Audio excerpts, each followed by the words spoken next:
It's always a hard day's work at the Kivukoni fish market in Dar es Salaam. This place was once the center of business and trade in the city by the sea, but that has all changed. Tanzania's economy has a 7% growth rate, and the country is quickly developing.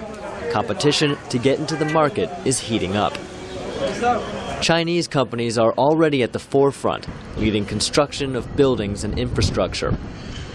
But the United States is also looking for a stronger foothold, a priority emphasized by U.S. President Barack Obama's visit to the country. Lead economist for the World Bank in Tanzania, Jacques Morissette, says the competition can be a good thing. So in my view, it's benefits. It's a huge opportunity for Tanzania.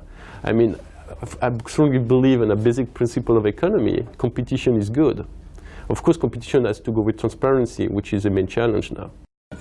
China and the United States have a very different approach to aid and investment.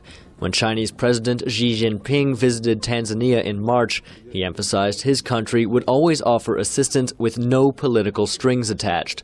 American public investment, however, is often tied to economic and political reforms. Rahima Twalib, head of the African Peer Review Mechanism office in Tanzania, says what is really important is that any reform helps the population. Good governance is a good ingredient for development. We've just seen it. If you have transparent policies, you make your citizens participate in programs. They feel like they own them. It is good. If you have predictable policies, it's good for investors. China and the U.S. both have an eye on Tanzania's natural resources, with U.S. companies in particular showing an interest in natural gas and oil exploration. But growth in that sector rarely translates into jobs or any great improvement in the lives of citizens. It is the hope of businesses here that new investment will bring with it a transfer of skills and knowledge. Bhakti Shah is the president of the American Chamber of Commerce in Tanzania. When you look at the U.S. government, it is the engine of the private sector. So all the intellectual knowledge that the U.S. government has, we hope that Tanzania will benefit from that as to how to have a booming private sector.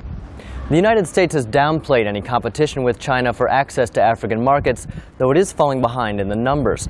China says it trades $200 billion a year with Africa, which is about twice as much as the United States. As African economies become among the fastest growing in the world, we'll see whether the U.S. can get a stronger foothold. Gabe Joselow, VOA News, Dar es Salaam, Tanzania.